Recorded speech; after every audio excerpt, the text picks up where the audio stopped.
Et si la clé du changement n'était pas d'en faire plus, mais d'en faire moins? Vous aspirez à vous réaligner sans alourdir votre quotidien? Eh bien, il est possible d'amorcer ces changements intérieurs sans routine rigide ni contraintes supplémentaires. Dans cette vidéo, je vais vous montrer comment amorcer une transformation intérieure sans bouleverser tout votre quotidien. Vous allez simplement découvrir 4 clés simples pour amorcer ce changement intérieur que vous souhaitez. Bonjour, je suis Christina, je suis coach et j'accompagne des femmes qui vivent une perte de repères, une perte d'identité, vers une vie plus alignée avec ce qu'elles sont, surtout en seconde partie de vie. Je vais maintenant vous présenter 4 clés de transformation. La première, c'est de changer votre regard, pas votre emploi du temps. Les neurosciences nous disent que ce n'est pas tant ce que vous faites, mais la manière dont vous le vivez qui transforme votre cerveau. En changeant l'intention derrière vos gestes quotidiens, faire la vaisselle, marcher, cuisiner, vous allez activer de nouvelles connexions neuronales. C'est un principe de recontextualisation cognitive qui permet de redonner un sens nouveau à l'existant. Par exemple, transformez votre café du matin en rituel d'ancrage. Ressentez, sentez les odeurs, écoutez les sons, les bruits. Rien à ajuster, juste à être là, en conscience. Deuxième clé, créer des rappels environnementaux. Le cerveau, il fonctionne par association. Il est sensible aux repères visuels, auditifs ou aux repères contextuels. Dans certaines approches, on utilise des stimuli discrets pour déclencher des comportements positifs de manière inconsciente. Quelques objets symboliques, des mots ou des sons peuvent réactiver votre intention de transformation sans effort volontaire. Pour ça, vous pouvez poser un post-it avec un mot-clé comme présence, beauté ou joie, là où vous passez souvent. Ça peut être un objet aussi qui a une fonction symbolique pour vous, un rôle comme ça, enfin qui vous touche. Laissez-le agir comme un ancrage inconscient. Clé numéro 3, cultiver une observation bienveillante. L'observation de soi, c'est un outil fondamental. L'observation permet de prendre conscience des pensées automatiques sans s'identifier à elles.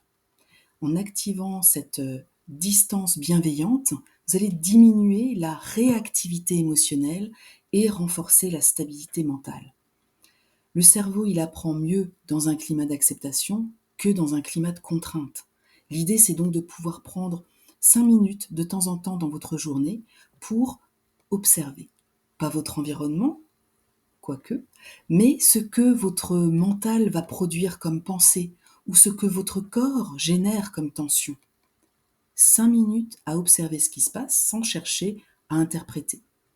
Le but, c'est pas de vous juger ou de trouver une explication, mais juste d'être présent, présente.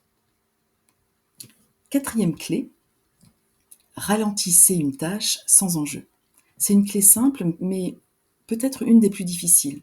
Ralentir, en fait, ça va à l'encontre de notre culture de performance et de notre rythme habituel. Pourtant, ça va activer le système parasympathique, responsable du repos et de la régénération. Les personnes autotéliques, comme décrites par Mihaly Csikszentmihalyi, qui est le père de la théorie du flow, donc les personnes autotéliques, elles trouvent du plaisir dans l'activité elle-même, pas dans le résultat.